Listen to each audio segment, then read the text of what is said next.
Bonjour, mon nom est Marie-Gervaise Pilon et je suis enseignante, coordonnatrice de campagne, militante pour Québec réunifié. Aujourd'hui, nous ouvrons notre toute nouvelle série dans l'univers de Québec réunifié avec une personne dont le parcours personnel a changé des centaines de vies. Voici Rydia Lévesque-Martinet. C'est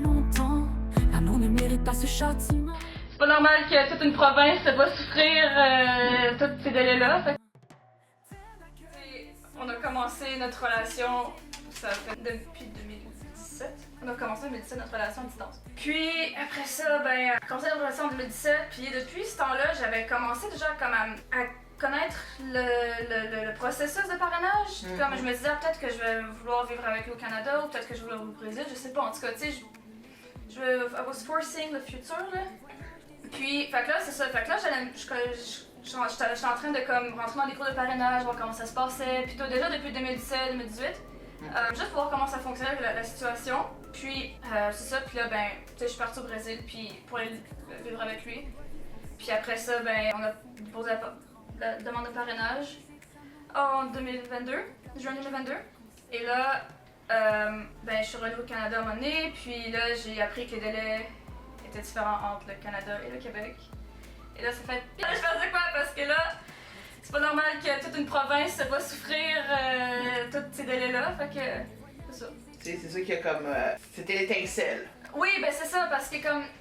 C'est ça, c'est que j'étais sur Facebook, sur le groupe de la consultante Geneviève. Ça va, ouais. Super beau, super une communauté vraiment intéressante que je followais depuis vraiment longtemps. Puis, comme ça, j'étais comme sur mon Facebook, le feed là, sur Facebook. Puis là, j'ai vu quelqu'un poster un screenshot des délais Canada versus Québec. Puis là, oh my god, genre une différence vraiment intense. Puis là, j'étais allée comme dans l'exercice pour voir. Puis oh, c'est vrai! Fait que là, c'est ça. Puis là, j'avais fait un commentaire. Est-ce que vous voulez vous mobiliser contre cette injustice? Et j'ai du monde qui ont fait oui. Puis là, j'ai fait, je vais faire un WhatsApp. Puis là, j'ai eu Sonia Ouellette qui est rentrée dans mon WhatsApp. Puis c'est elle qui a starté la première vraie action de manifester. Dis-moi donc, là, ça fait donc depuis l'été 2023 le Québec réunifié. que Québec réunifié ouais, juin 2023, existe. Donc là, on approche le deuxième anniversaire de Québec réunifié. C'est un peu particulier de dire « Ah ouais, on va le fêter », parce qu'on aimerait ça pas avoir à exister. Ouais, hein? C'est ça, on n'est pas censé exister. Hein? L'Assemblée nationale, ça prend 27 mois pour que les époux soient réunis au Québec. C'est la mobilisation au début, vraiment comme, tu sais, il y a eu Faces of Advocacy que je followais dans les années 2020, genre comme début 2020. Ça c'est un groupe plus comme wide, comme Canada, international, États-Unis, mais il n'y a pas de groupe pour le Québec spécifiquement. Il y a beaucoup de gens qui sont motivés puis mobilisés, puis ça c'est vraiment marquant pour moi parce que il y avait vraiment un sentiment général d'injustice puis que le monde était prêt à se battre contre ça. Puis j'ai jamais vu ça, un groupe qui se bat pour la réunification familiale, le regroupement familial au Québec. Fait que ça, c'est vraiment quelque chose, le début, c'est vraiment marquant pour moi. Puis après ça, les manifestations, vraiment le fun. Tu sais, on avait Sonia qui a fait la première.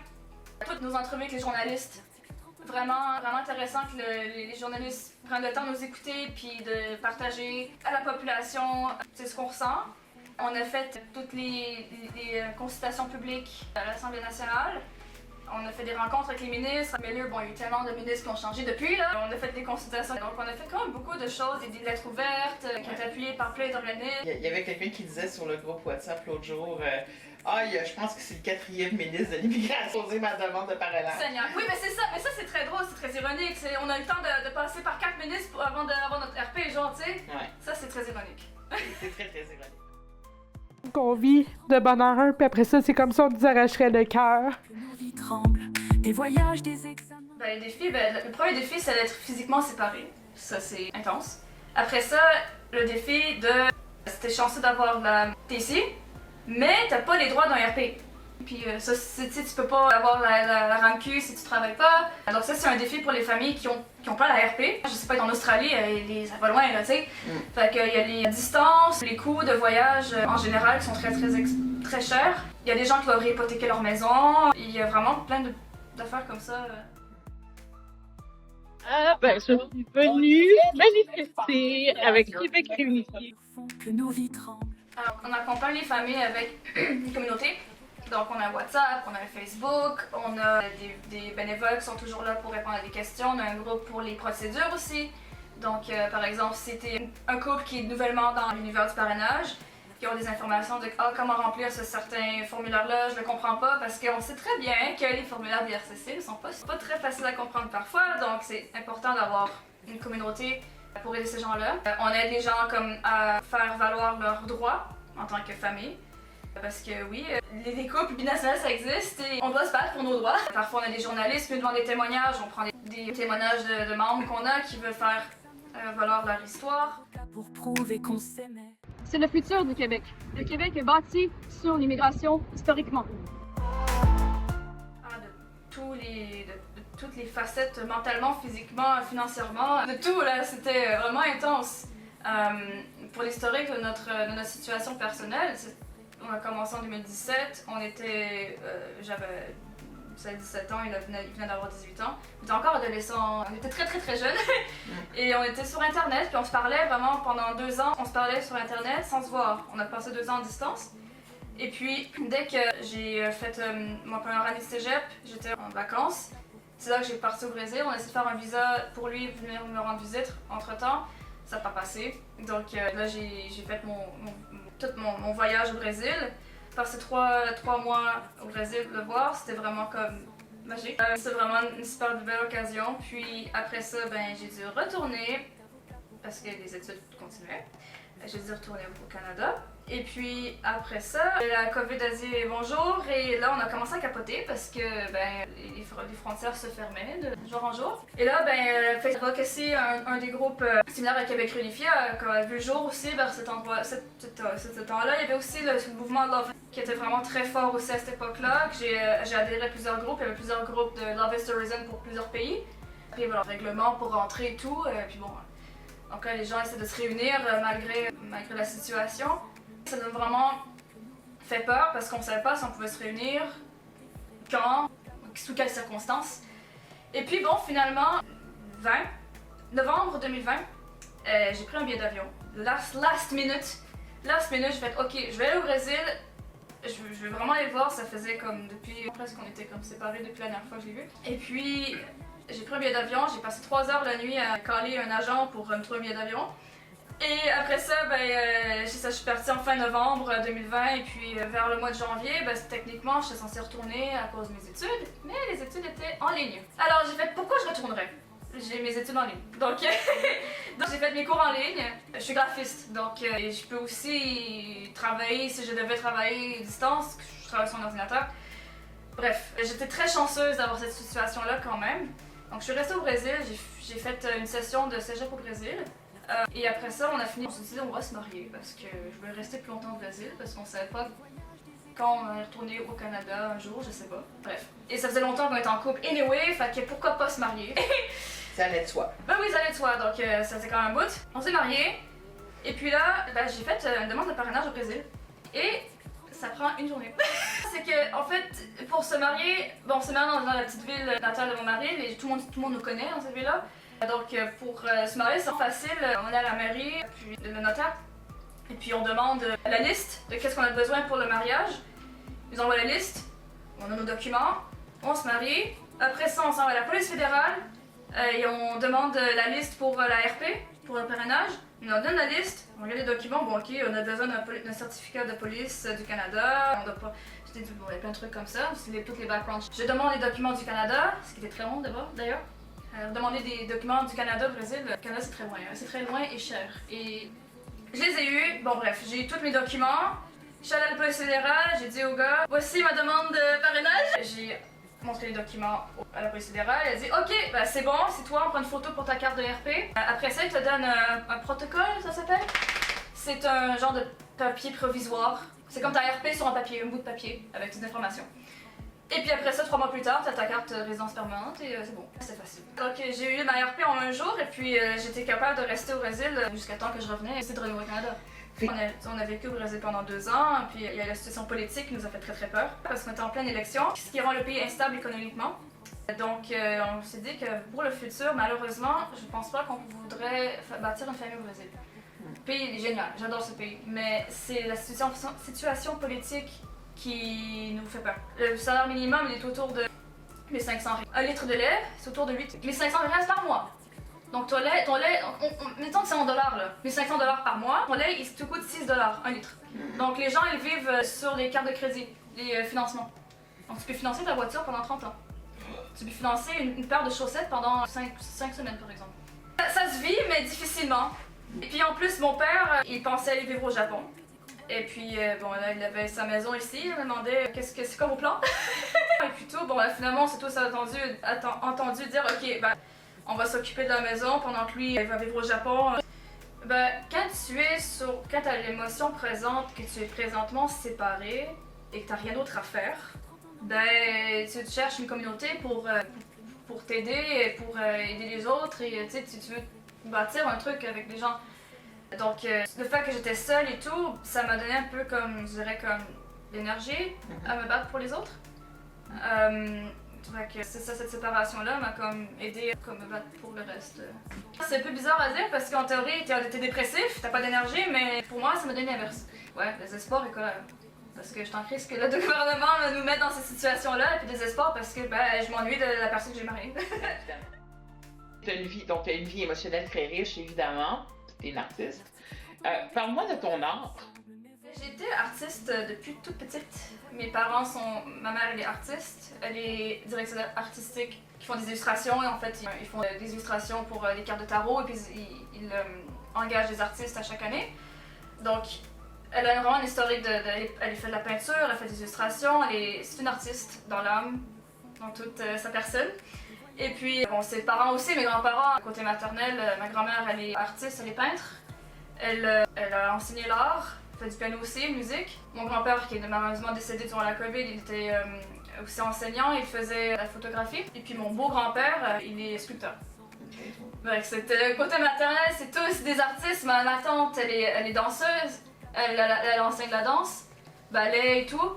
Bref, on a toute une fibre artistique de ce côté-là. Bon, côté de mon père, ils sont pas artistes, mais ils apprécient l'art. Donc voilà, donc j'ai grandi dans un environnement où l'art était... faisait la promotion de l'art. L'art était valorisé dans mon enfance. Donc j'ai toujours fait de la peinture, dessiné. Mon père il me laissait étudier les programmes d'art comme que je voulais. J'ai fait 5 ans en art plastique au secondaire. J'ai fait un programme d'art intensif. J'ai toujours travaillé comme ma mère, c'est-à-dire travailler comme l'encre, pas l'encre mais comme l'acrylique sur du papier genre aquarelle avec comme des marqueurs, choses comme ça. Donc ce genre de trucs là. Sur papier. J'ai aussi exploré tout ce qui était sur toile. Ma grand-mère fait des choses sur toile. Puis là récemment, j'explore la peinture naturelle, au pigment naturel. Donc plus minéral, donc les ocres, les différents types d'ocres. Je les mélange dans des pots, dans des mortiers. Ok. Tu fais tes propres mortiers, puis après ça, tu mets ça sur une toile, et puis tu mélanges ça avec un autre médium pour que ça colle bien. Puis bref, bon, j'explore un peu cette avenue-là. Mais j'ai arrêté de faire de l'illustration pure quand même depuis quelques années parce que ça paye pas vraiment et puis j'ai pas trop le temps. Donc j'ai switché sur le graphisme parce que c'est plus utile. Quand tu es militante, tu as de l'émotion et quand tu dessines et tu fais de l'illustration, il y a de l'émotion qui rentre là-dedans. Je dirais ça, exprimer l'émotion, passer un message. Ah, c'est ça. Passer un message, on passe un message par l'art. Le militantisme c'est la même chose, on passe un message par démontrer dans les médias, dans les journaux et tout, notre colère. Ouais. C'est un mode de communication, l'art est un mode de communication. Et comment est-ce que tu utilises ton art pour communiquer ton message militant? Ah bah déjà j'ai fait des études en graphisme, donc je connais un peu je connais les bases de communication. Donc les couleurs, les types de typographie, la typographie et tout. Donc j'utilise ce savoir pour faire des affiches, pour faire des visuels, pour passer un message, communiquer. C'est une des raisons pourquoi j'ai switché plus vers le graphisme que l'illustration pure, parce que le graphisme, il y a du texte et c'est vraiment plus, c'est concret. Donc vraiment pour passer des messages, c'est important comme savoir. Identité visuelle de Québec réunifié, ça part d'une idée, un shower thought, on appelle ça? Comment un shower thought? Quand tu prends une douche puis que tu penses à des trucs là. Donc j'ai pensé, ok, là j'ai ce groupe sur WhatsApp, faut lui donner de la vie parce que moi je vois beaucoup j'ai un background en marketing aussi, donc je voyais beaucoup de OBNL qu'ils avaient leur présence partout, sur les réseaux, whatever. Et il y a beaucoup d'OBNL qui ne mettent pas beaucoup d'emphase sur le design. C'est un peu je sais pas comment expliquer, genre c'est un peu comme flou, genre leur branding il est pas consistant. Et donc je voulais vraiment que genre Québec Réunifié a une identité visuelle forte, qu'on sait c'est eux quand on voit ces couleurs ou qu'on voit c'est comme ce vibe-là, genre. Donc j'ai pensé comme au bleu, qui est naturellement la couleur du Québec. Et le bleu aussi associé à la tristesse, aux émotions, tu sais, comme la dépression et tout, là, comme le blue. Ouais, les bleus. Ouais, c'est ça. Donc c'est un petit peu un mélange entre la couleur du Québec puis l'émotion de tristesse. Et puis le blanc, on l'utilise aussi dans nos réseaux parce que c'est le couleur du Québec, le drapeau du Québec. Je voulais comme faire un peu comme cette idée-là. Puis l'orange qui est une couleur positive, qui est une couleur complémentaire au bleu, donc ça fait ressortir bien le bleu. Et puis c'est une couleur qui est aussi souvent associée à la famille, j'ai remarqué dans mes recherches, beaucoup d'associations, un truc familial, il y a beaucoup d'orange, j'ai remarqué. Donc soit ce mélange de ces deux couleurs-là. Donc ça c'est l'identité visuelle de Québec Réunifié. C'est ça, donc bleu, orange, blanc, et puis au niveau de la typographie, une typographie très bold, très forte. Facile à lire pour tout le monde, donc je dirais comme inclusive. Donc pas lettre attachée compliquée là. Donc quelque chose de simple, bold, qui est facile à utiliser. Et puis j'ai mis une petite ligne aussi sur le... Il y a comme Québec Réunifié, une petite ligne avec le I. La ligne en fait c'est... Au départ, je voulais mettre un truc là parce que c'était vide.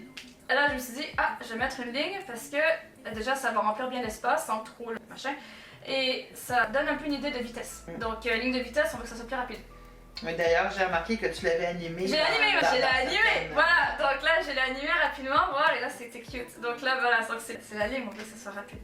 Donc là, on change la couleur de la ligne ou dépendamment du... Bref, il est très versatile le logo. Et le Q et le R, ils sont ensemble, attachés, pour exprimer le Québec. Il est réunifié. Et puis, l'intérieur de la lettre Q, il y a la fleur de lys. Et en fait, la fleur de lys, tu remarques très bien, il y a comme... C'est très abstrait, mais c'est en fait une famille qui essaie de se réunir. Il y a deux personnes, il y a un enfant qui essaie de se tenir. Oui. Donc c'est très abstrait, là, il y a pas, on sait pas si c'est une femme ou un homme, whatever, là, c'est vraiment très abstrait. Donc c'est vraiment, c'est ça. Mais c'est très subliminal. Oui, c'est ça l'essence de l'art, c'est très caché.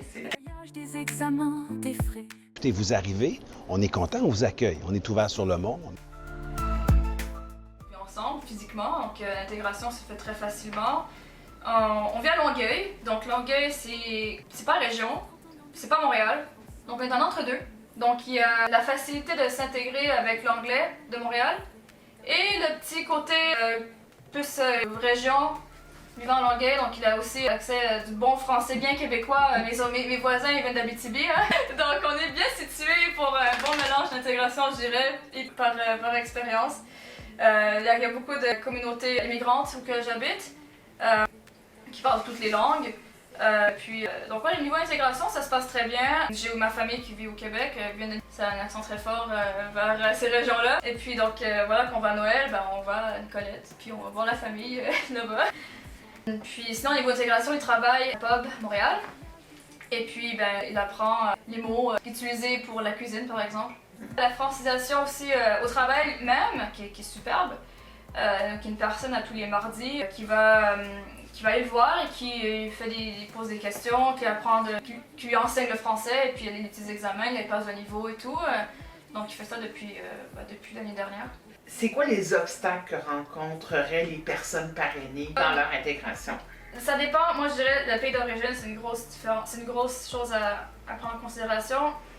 Pour nous, le Brésil, c'est assez compatible, je dirais, avec le Québec. Le Brésil, c'est une société catholique de base. Il y a beaucoup de choses similaires avec le Brésil et le Québec. Mais par exemple, si tu as quelqu'un qui vient d'un pays musulman, un peu plus difficile. Parce qu'ici, il y a beaucoup d'intolérance. Il y a beaucoup d'intolérance et il y a la xénophobie au Québec, ça existe. Et puis bon, si tu viens d'un pays de ce type-là, peut-être c'est un peu plus difficile. Niveau de la langue, c'est facile si tu parles français. Mais niveau religion, peut-être que tu vas avoir des petites embûches. Ça se fait très bien, surtout que c'est au Québec, tu parles français, même anglais, je veux dire, le français ça s'apprend. Est-ce que tu penses qu'être marié à une Québécoise ou un Québécois, ça aide? Bah oui, bien évidemment ça aide. Mais moi par expérience, je suis quand même issue de l'immigration, mon père il est français. Il est français écossais. Et c'est en fait le couple binational, c'est une histoire de famille pour moi. Donc ça remonte jusqu'aux grands-parents. Mes grands-parents, Québec, Écosse, France, bref. Donc l'intégration, c'est quelque chose que je connais. J'ai ma soeur qui est aux États-Unis, ma mère elle habite aux États-Unis, elle s'est intégrée, parle anglais. Bref, mon père il est au Japon, il apprend le japonais, il compte se marier à une japonaise bientôt. Bref, on s'intègre. Ouais, c'est ça. C'est facile, là, je veux dire, ça se fait. C'est juste parfois les sociétés qui sont un petit peu plus, comment on dirait, intolérantes sur certains aspects. On n'est pas une menace pour le Québec, parce qu'on a entendu dire des mots du premier ministre qui étaient vraiment très mal. Ben, on est nouveau, parce que je vois beaucoup de militantisme au Québec, mais là, on a un militantisme, je dirais, comme interne, d'une cause interne qui est liée à l'immigration, qui n'a jamais été évoquée dans le passé. Donc, je pense que c'est sûr qu'on n'est pas énorme, on fait toute une grosse différence dans le Québec, là, mais on fait peut-être une différence dans la communauté immigrante. J'espère qu'on ne devrait pas continuer, en fait. J'espère qu'on meurt, parce qu'on n'est pas censé être une organisation en vie. Donc, ça serait ça, parce que là, parce que si on doit encore se battre pour des délais dans 5 ans, Ça ira pas, là. non. On fera, là, mais c'est pas normal. Puis, à court moyen terme, les objectifs de Québec réunifié pour toi? Ben, déjà qu'on baisse ces délais-là. Ça serait bien. Ça serait bien qu'on puisse vraiment faire comprendre à ce gouvernement que la famille, c'est important. Donc, C'est le message. c'est ça. Quel message as-tu pour les familles en attente, pour les citoyens québécois et pour les décideurs politiques? OK, pour les familles, don't give up, n'abandonnez pas. C'est important de se battre pour sa famille, parce que c'est essentiel. La famille, c'est un des pieds de la société. Important de se battre pour sa famille, c'est important de faire valoir ses droits en tant que citoyen, en tant que personne. Et pour le gouvernement, ben, qu'il comprenne que la famille, c'est important, tout simplement. Et puis que ça soit, que ton conjoint soit, je sais pas moi, du Guatemala ou d'Angleterre, qu'il ait le même droit. Restez fort, patient et courageux.